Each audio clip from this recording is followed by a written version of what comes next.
सासू माँ बदल गई।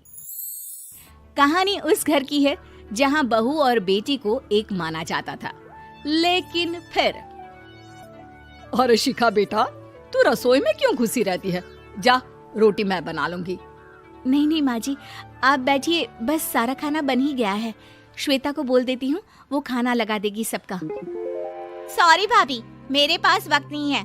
माँ, मुझे पैसे देना, पार्लर जाना है। हाँ हाँ चली जाना, भाभी को भी ले जाना। वो भी जाने को बोल रही थी पार्लर, पर पहले ना मदद कर दे उसके खाना लगाने में।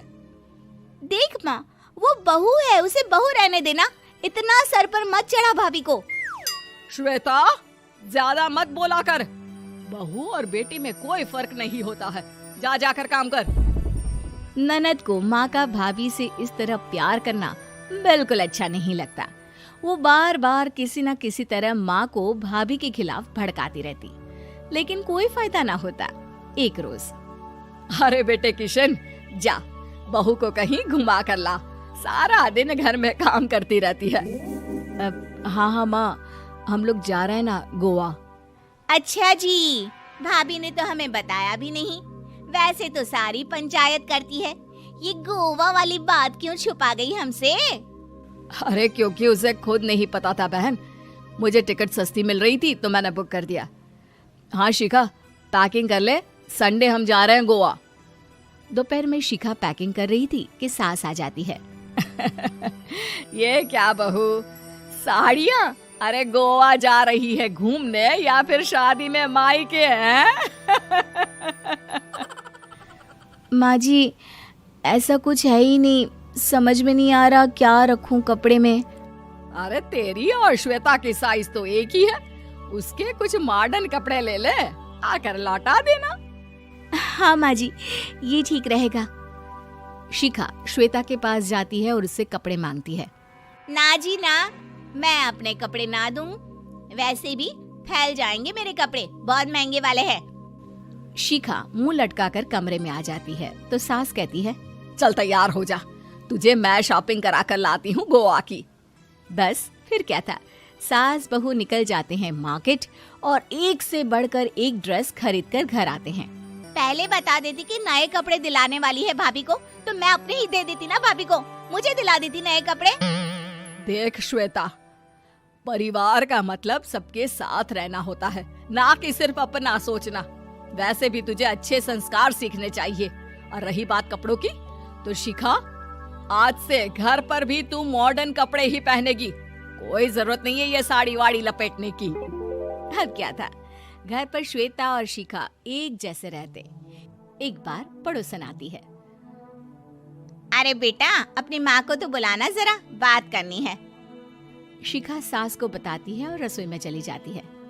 ये आपकी बेटी बहुत बड़ी हो गई है, इसके लिए एक रिश्ता है, कहो तो बता दूं। ये बेटी नहीं बहू है, घर में सब एक जैसा ही रहता है। वैसे मेरी बेटी भी बड़ी हो गई है, कोई रिश्ता हो तो जरूर बताना। पड़ोसन रिश्ता लेकर उन लोगों के घर आती है। तब श्वेता की होने वाली सास कहती है, तो ये घर है, कितने मंजिल का है? और ये बहू ने आपकी क्या पहन रखा है, जीन्स टॉप? अरे भाई, साड़ी वाड़ी नहीं है क्या इसके पास? देखिए, सर्दी है तो साड़ी में बहू कैसे मैनेज करती, वैसे पहनती है साड़ी भी।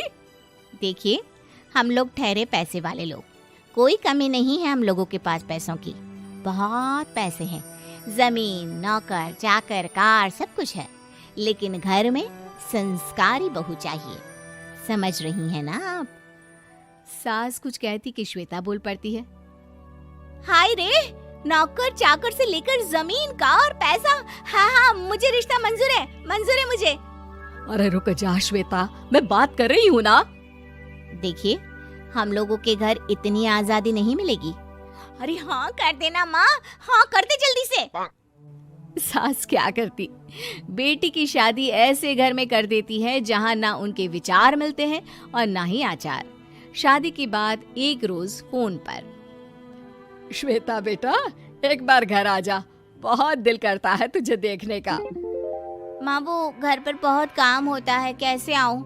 बड़ा घर है, लेकिन आने जाने वालों की लाइन ही लगी रहती है। बेटा मैं तो जानती थी उस घर का हाल, लेकिन तू ही नहीं मान रही थी। माँ देख, हर घर का यही हाल है। तेरी बेटी को यहाँ घूंघट हटाने की परमिशन नहीं है और एक तरफ भाभी स्कर्ट पहनकर घूम रही है।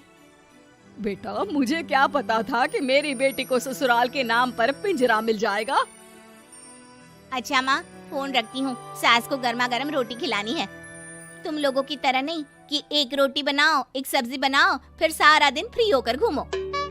सास फोन तो रख देती है, लेकिन सोच में पड़ जाती है कि एक तरफ बेटी जिसे कोई आजादी नहीं, वहीं दूसरी तरफ बहू जिसे देखकर लगता ही नहीं कि उसकी शादी भी हुई है। अगले रोज। शिखा, अरे ओ शिखा। हाँ माँ, क्या हुआ? कुछ चाहिए आपको? मैं जिम जा रही थी। जिम के कपड़ों में बहू को देखकर सास को घूंघट में अपनी बेटी का ख्याल आता है। देख बहू, घर में बहू की तरह रहा कर। इतने टाइट कपड़े पहनकर जिम जाना पसंद नहीं मुझे। जा जाकर रोटी बना। रोटी? माँ अभी तो शाम के 6 बजे हैं, इस वक्त रोटी? अब क्या मेरे खाने पीने पर भी पहरा है? अरे जब मर्जी तब मैं अपने घर में खा भी नहीं सकती क्या? बहू को अजीब लगता है।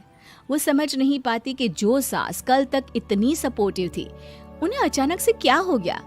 वो किचन में जाती है, गरम रोटी के साथ 2 तरह की सब्जी, रायता, सलाद सब लेकर सास के पास आती है। माँ जी, खाना। इतना सारा खाना? राक्षस समझा है क्या मुझे? रोटी मांगी थी मैंने गर्मा गर्म बस।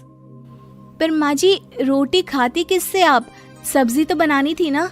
अरे भूख मर गई मेरी तेरी बहस से। जा जाकर काम कर, अंदर पूरी रसोई साफ कर।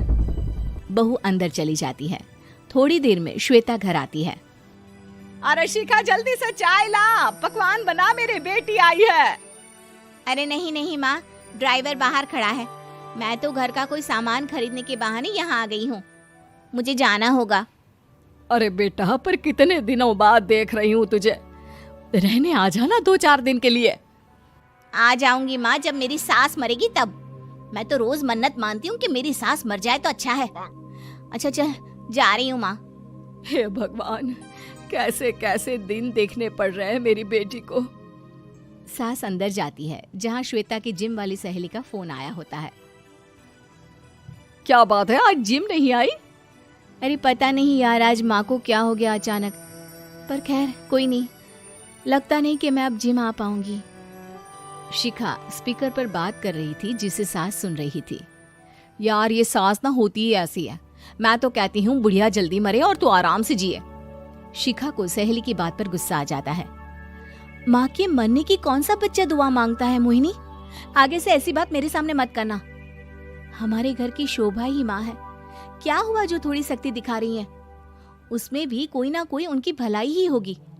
मैं तो कहती हूँ भगवान मेरे जैसी सास सबको दे, जो सिर्फ माँ की तरह है। सास वाली तो कोई बात ही नहीं है उनमें। सास ये बात सुन रही थी। उनकी आंख में आंसू आ जाते हैं कि क्यों वो बेटी की किस्मत में बहू को भी भागीदार बना रही थी। शिखा, अरे ओ शिखा, क्या हो गया? जिम नहीं जाना क्या?